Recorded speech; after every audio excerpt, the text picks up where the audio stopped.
Hi friends, आज मैं आपके लिए नैरो पैंट की कटिंग वीडियो लेके आई हूँ, बिल्कुल आसान और सिंपल तरीके से। इससे पहले भी मैंने कई video palazzo pant, narrow pant की डाल रखी हैं, लेकिन वो अलग तरीके से डाली हैं। आज मैं आपके लिए बिल्कुल ही इजी मेथड लेके आई हूँ, बिल्कुल आसान तरीके से आप और जल्दी भी कम समय में आप इसे कट कर सकते हैं। तो यहाँ पर जो भी हमारा मेजरमेंट है, तो यहाँ पर मैंने कपड़े को 4 फोल्ड में रखा हुआ है, क्योंकि आज जो पैंट की हम कटिंग करेंगे फ्रंट और बैक एक साथ हम कट कर देंगे, अलग अलग आपको काटने की ज़रूरत नहीं पड़ेगी। तो यहाँ पर मैंने कपड़े को इस तरीके से पहले ये लंबाई में मैंने इसे फोल्ड किया है, बिल्कुल लंबा, फिर मैंने इसे इस तरीके से डबल फोल्ड कर दिया है। तो ये कपड़ा अब हमारा 4 फोल्ड हो गया। तो सबसे पहले तो हम ले लेते हैं लंबाई। तो लेंथ जो है यहाँ पर हमारी पैंट की है 36 इंच।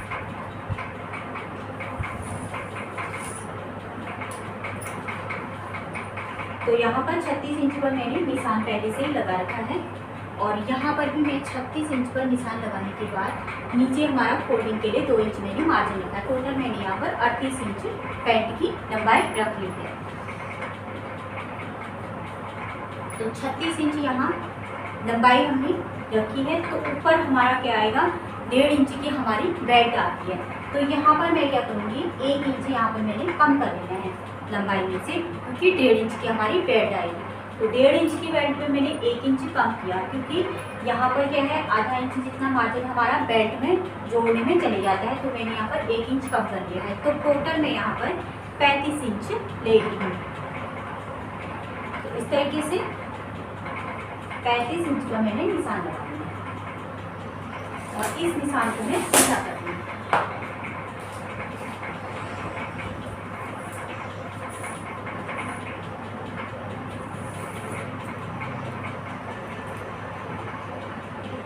तो यहाँ से भी मैंने 35 इंच का निशान लगा लिया है।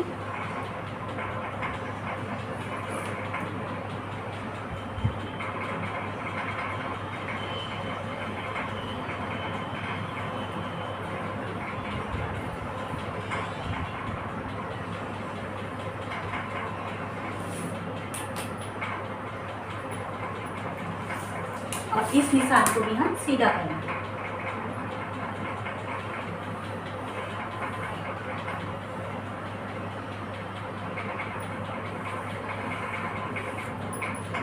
तो ये तो हो गए हमारी लंबाई का निशान।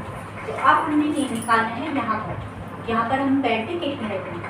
तो यहाँ पर हमारी जो बेल्ट है वो है 36 इंच की। तो 36 का 4 भाग हम यहाँ पर 9 लेंगे। तो उसमें मैं 2 इंच एक्स्ट्रा लूँगी, 2 इंच लूजिंग लूँगी।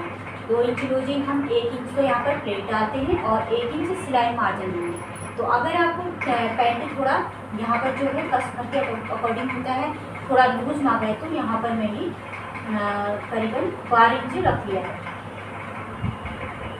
सॉरी, आधा इंच रखूँगी मैं, 11.5 इंच रख लिया है।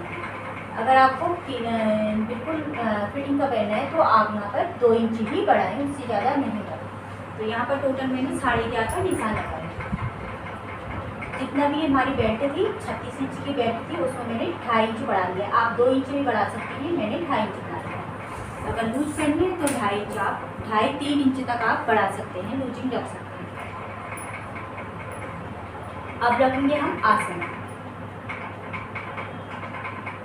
अब आसन की लंबाई हम हिप के अकॉर्डिंग रखते हैं। तो हिप यहाँ पर हमारी 42 इंच है। 42 का 4 भाग होता है 10.5 इंच। तो 10.5 इंच में मैं 1.5 इंच एक्स्ट्रा रखूँगी। टोटल यहाँ पर मेरा हो जाएगा 12 इंच।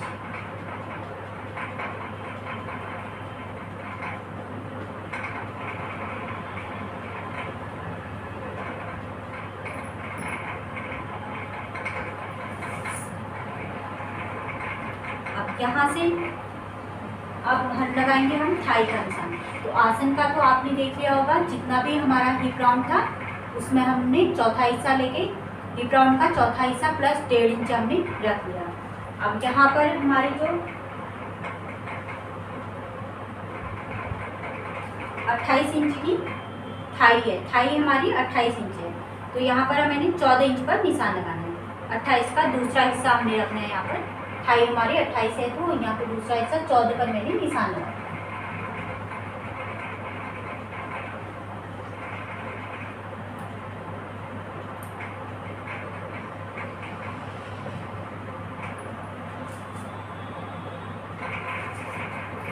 अब यहाँ पर हम बना लेंगे क्रॉच एरिया।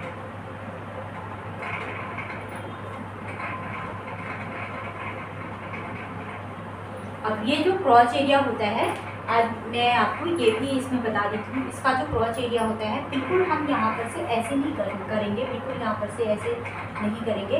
इसको बिल्कुल थोड़ा यहाँ पर ही मिलाना होता है, तिरछा तिरछा तिरछा तिरछा हम लेंगे, बिल्कुल एकदम इसको यहाँ पर गैप नहीं बनाना है इसमें। तो इस तरह से हमने शेप देना है।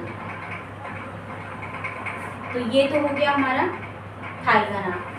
तो अब हम यहाँ पर पौचे का निशान लगाएंगे। पौचे का निशान लगाने के लिए हमने जितनी भी हमने थाई रखनी होती है उसका हाफ लेंगे 7 इंच। 14 रखिए तो उसका हाफ 7 इंच हमने ले लिया। तो यहाँ बिल्कुल किनारे से हम 7 इंच पर निशान लगाएंगे।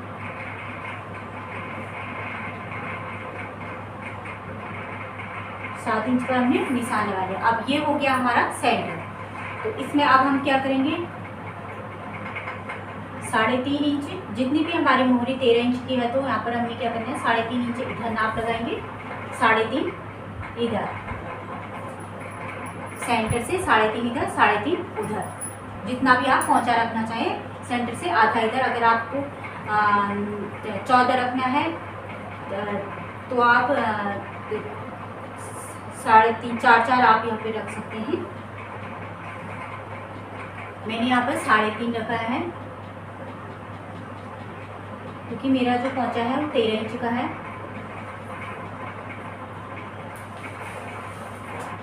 तो अब हमने इन निशानों को मिला लेना है। पहले यहाँ पर जो थाई का हमने नाप लगाया है उसे भी हमने सीधा कर लेना है। थाई के नाप को सीधा करने के बाद अब हमने इस निशान को यहाँ पे मिलाना है और इस निशान को यहाँ पर मिलाना है। ये हमारे पास शेप पट्टी है।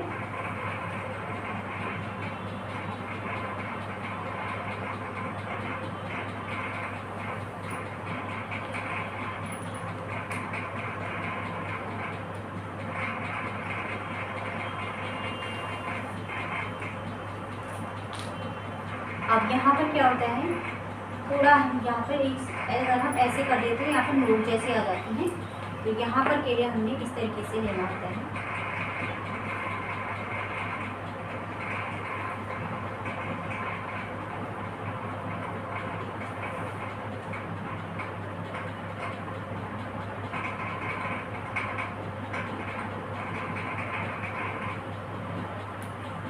तो देखिए कुल इस तरह का यहाँ पे हमें ऐसे देना होता है। इससे क्या होता है, यहाँ पर हमारी नोक जैसी नहीं बनेगी, इसको हल्का सा हमने घुमा देना होता है। और यहाँ पर निशान हम नीचे तक सीधा कर लेंगे और यहाँ का जो निशान होगा इसे हम इस तरीके से तिरछा करेंगे, इसको तिरछा करेंगे क्योंकि ये ऊपर फोल्ड करके इसमें कपड़ा कम पड़ जाता है। तो ये तो हो गया हमारा फ्रंट पार्ट। अब हमने बैक पार्ट, इसी में हमने बैक पार्ट का भी निशान लगा लेना है। सिंपल सा है, ये फ्रंट पार्ट हो गया। यहाँ पर जितनी भी फ्रंट की चौड़ाई है वहाँ से 2 इंच एक्स्ट्रा ले लेना है सीधे, और यहाँ पर भी हमने 2.5 इंच ऊपर को आसन बढ़ा लेना है। यहाँ पर 2.5 इंच ऊपर को बढ़ा दिया। अब यहाँ पर भी ये जो कॉर्नर है यहाँ से 2 इंच पर निशान लगा लेना है, और यहाँ भी हमने 3 इंच इस तरीके से क्रॉच एरिया बनाने के लिए रखना है। जो यहाँ पर है ये 3 इंच, अगर आप यहाँ पर का जो हिस्सा है यहाँ पर से 2 इंच एक्स्ट्रा ले लो आप। अगर आपने यहाँ से 3 इंच लेना है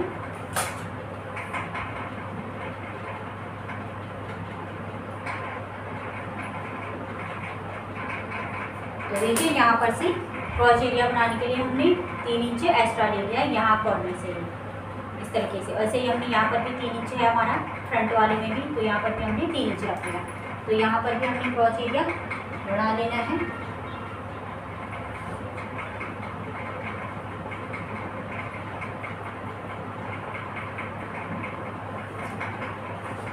अब नीचे भी हमने यहाँ पर 1.5 इंच बढ़ाना है बैक पार्ट के लिए। यहाँ पर भी इस तरीके से तिरछा निशान लगाएंगे। अब इस निशान को भी मिला लेना है।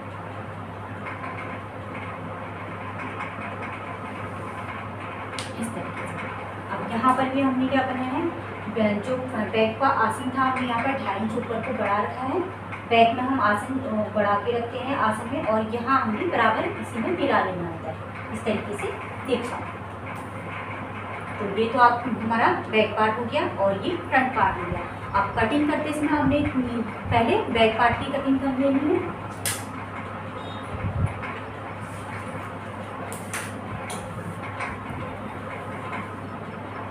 कपड़े को हमने देखिए इस तरीके से फोल्ड किया है।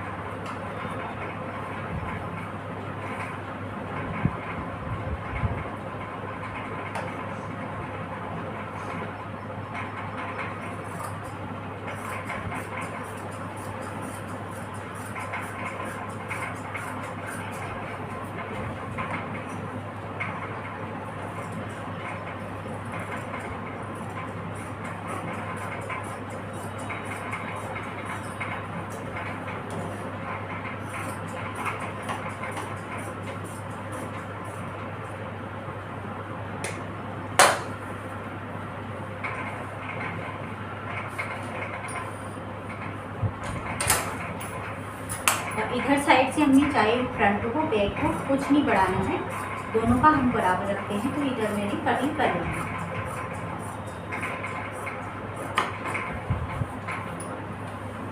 अब इसमें से हमने क्या करना है, पहले तो यहाँ पर मैं निशान लगा लूँगी, यहाँ पर जहाँ से फोल्ड करना है कट लगा लूँगी।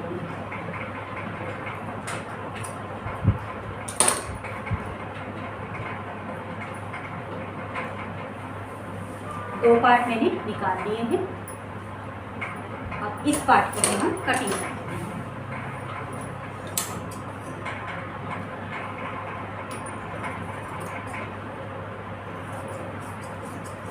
ये हो गया हमारा फ्रंट पार्ट।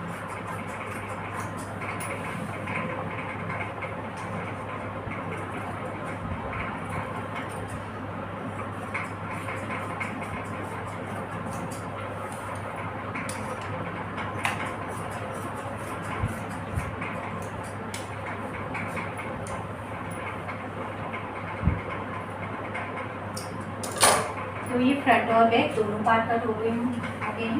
तो आपको वीडियो कैसी लग रही है, यूजफुल लग रही है, आप कमेंट करके बताएं। आप यहाँ पर हमने करनी है बेल्ट की कटिंग। तो बेल्ट की कटिंग करने के लिए कपड़ा हमारे पास 4 फुट का है।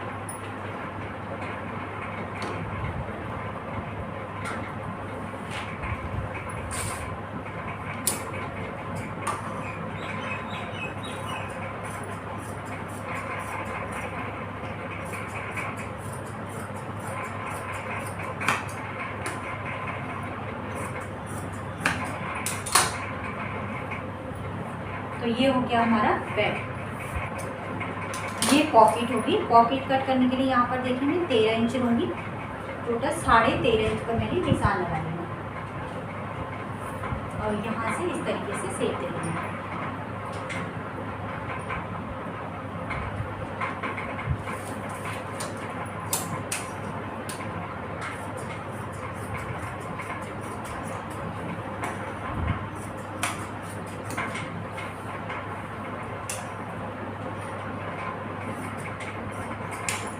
ये हो गई हमारी पॉकेट। अब यहाँ पर मियानी की कटिंग करेंगे। सलवार जो है हमारा मियानी वाला है। इस तरीके से कपड़ा डबल में है, 4 फोल्ड रख लिया।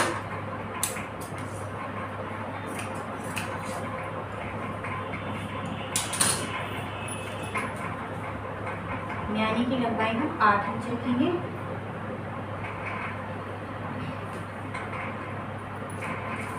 और यहाँ से 3.25 इंच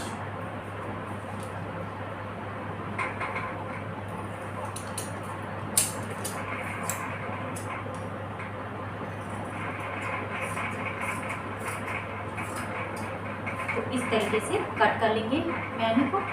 अब यहाँ से बिल्कुल सीधा नहीं रखना है, आधा इंच खुली साइड से आधा इंच ऊपर की ओर आती है, इस तरीके से राउंड शेप देंगे। तो ये हो गई हमारी मियानी। तो इस तरीके से पैंट की कटिंग वीडियो कंप्लीट हुई। आपको वीडियो कैसी लगी? वीडियो पसंद आती है तो वीडियो को लाइक शेयर सब्सक्राइब जरूर करें। धन्यवाद।